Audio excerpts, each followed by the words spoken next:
तो बड़ा हंसते थे कि इनको 700 वोट मिला है, हमको 82,000 मिला है। अब आपको कितना मिलता है काउंटिंग के बाद पता चलेगा। हाथी इस बार चल रही है मतवाली चाल में, और गोपालगंज जिला से पटना के लिए हाथी धीरे धीरे बढ़ रही है, और इस बार बिहार विधानसभा में हाथी गरजेगी, एकदम तय हो गया। कहते थे कि देखिए हम लड़ते हैं पार्टी से, अन्य जो लड़ता है सब वोट कटवा है, षड्यंत्र के तहत लड़ाया जा रहा है। अब आपको कौन षड्यंत्र के तहत लड़ा रहा है, आप किसके वोट कटवा है, यह जनता को बताइए। जनता जान चुकी है कि आप एक वोट कटवा है। था कि इस बार बहुजन समाज पार्टी और हाथी भाजपा ही आपके पतन का कारण बनेगी, तो निश्चित रूप से पतन हुआ है। बहुजन समाज पार्टी राष्ट्रीय पार्टी है, इसका पतन नहीं हुआ है, लेकिन आपका पतन हो गया। यह बरौली और लोग देख रहे हैं। 2005 में यहाँ से 2 एमएलए जीते थे अपने पार्टी के, बहुजन समाज पार्टी के।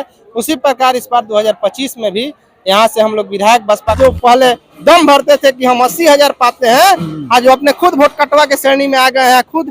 अब वो कितना वोट पाएंगे काउंटिंग के बाद पता चलेगा। हम कि आपका पतन हो गया और आप कितने में हैं, यह काउंटिंग के बाद पता चल जाएगा। और आसपा बसपा की जो आप बात कर रहे थे, इस बार बसपा से आप, हमको लगता है कि बसपा के क्या कहते हैं 1% में नहीं रहिएगा, बसपा का जितना वोट मिलेगा। में गोपालगंज जिले के तमाम विधानसभा के जितने भी प्रत्याशी हैं, वो सभी प्रत्याशी आज अपना नामांकन दाखिल करने के लिए गोपालगंज पहुंचे हुए हैं। हमारे साथ देखिए बीएसपी नेता सचिन सिंह हैं। नामांकन के लिए अब तो बड़े बड़े चेहरा आपके साथ जुड़ गया, कैसा लग रहा है?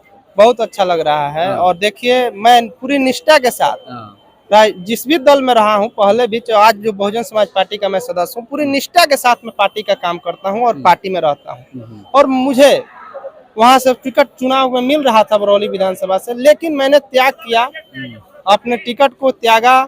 और इसलिए त्यागा कि मुझे ऐसा मतलब अपने अंदर एक मतलब अंदर से अंतरात्मा मुझे यह पुकार रही थी कि नहीं, हमारा पार्टी के विधायक जो है वो इस बार जीते और पटना में जाएं, ताकि हम जो शिक्षित गोपालगंज, विकसित गोपालगंज और यहाँ इलाज होने वाला गोपालगंज, विकसित गोपालगंज, खुशहाल बरौली बनाने का जो मेरा सपना है वह पूरा हो सके। तो बहुजन समाज पार्टी बहन कुमारी मायावती जी के प्रति मैंने अपनी निष्ठा को, सच्ची निष्ठा को मैंने अपना रखा है। और मुझे बहुत अपार खुशी हो रही है कि जिस तरह 2005 में यहाँ से 2 एमएलए जीते थे अपने पार्टी के, बहुजन समाज पार्टी के, उसी प्रकार इस बार 2025 में भी यहाँ से हम लोग विधायक बसपा का बना के गोपालगंज बरौली से और अन्य 6 विधानसभा सीटों से, पूरे 6 विधानसभा सीट से बसपा का उम्मीदवार चुनाव जीते, इसलिए मैं काम कर रहा हूँ। और पटना के सदन में हमारे पार्टी का प्रतिनिधित्व करने वाला कोई बैठे और हमारी बात, गोपालगंज की बात, बरौली की बात कोई करे, इसलिए मैं अपने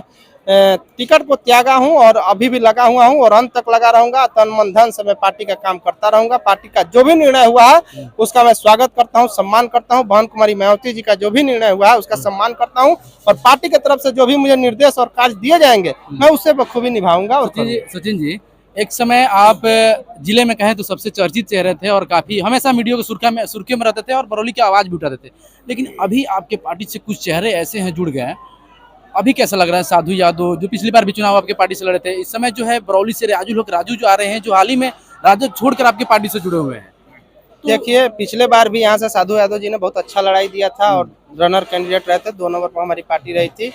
और इस बार तुम्हारा राज्य अल्पसंख्यक आयोग के चेयरमैन पूर्व विधायक राजू साहब, जो 2005 में बहुजन समाज पार्टी से ही विधायक हुए थे, पुनः बहुजन समाज पार्टी में आए हैं। और इस बार भी उन्हें हाथी ही सदन में पहुंचाएगी और बरौली से इतिहास अपने आप को फिर से दोहराने जा रही है। एकदम निश्चित 2005 का इतिहास 25 में दोहराया जाएगा इस बार, और बसपा का विधायक इस बार जिले में होंगे। लेकिन आपने जो बातें कही हमसे, वो कहीं ना कहीं सच होती हुई दिख रही है। बरौली को लेकर बात मैंने कहा था कि इस बार बहुजन समाज पार्टी और हाथी भाजपा ही आपके पतन का कारण बनेगी, तो निश्चित रूप से पतन हुआ है। और बरौली के बदहाली और पिछड़ापन और बरौली के विकास के संबंध में मैंने मुखर होकर आवाज उठाना शुरू किया। एक विरोध का माहौल बना बरौली में, तब जाके आज किसी दल को लगा कि नहीं भाई, जिसे मैं टिकट देता हूं, चाहे जो जीतता आया है उसका अभी विरोध हो रहा है, उसे पुनः हम देंगे तो हार जाएगा, तो अपना टिकट भी उसने बदलने का पार्टी ने काम किया। तो कहीं ना कहीं, या मैं नहीं कहता हूँ कि मेरे वजह से, क्योंकि मैं उनके पार्टी का तो प्रमुख हूँ नहीं, लेकिन मैंने एक विरोध का माहौल वहाँ बनाया और विकास के प्रति और जो पिछड़ापन था बरौली का उसके प्रति माहौल बनाया, जिसका आज कारण है कि वहाँ जो पहले दम भरते थे कि हम 80,000 पाते हैं, आज वो अपने खुद वोट कटवा के श्रेणी में आ गए हैं खुद। अब वो कितना वोट पाएंगे काउंटिंग के बाद पता चलेगा। हम पर तो बड़ा हंसते थे कि इनको 700 वोट मिला है, हमको 82,000 मिला है। अब आपको कितना मिलता है काउंटिंग के बाद पता चलेगा। सचिन सिंह कहते थे कि देखिए हम लड़ते हैं पार्टी से, अन्य जो लड़ता है सब वोट कटवा है, षड्यंत्र के तहत लड़ाया जा रहा है। अब आपको कौन षड्यंत्र के तहत लड़ा रहा है? आप किसके वोट कटवा है यह जनता को बताइए। जनता जान चुकी है कि आप एक वोट कटवा है, और जिसको आप वोट कटवा कहते थे ना वो आज विजेता की तरफ बढ़ रहा है और विजेता है। ये भी कहे थे कि छोड़िए ना, उसका पतन हो गया, अब आसपा बसपा का कौन पहचानता है? कहते थे कि आसपा बसपा को हम क्या समझते हैं, कहते थे कि उत्तर प्रदेश में मायावती का पतन हो गया।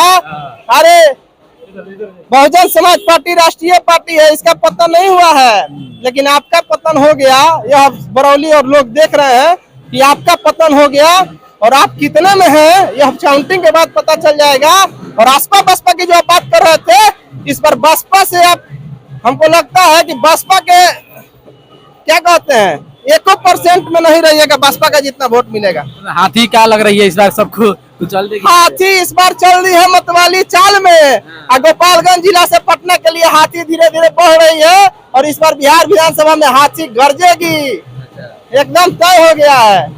चलिए चलिए, धन्यवाद सचिन जी, धन्यवाद।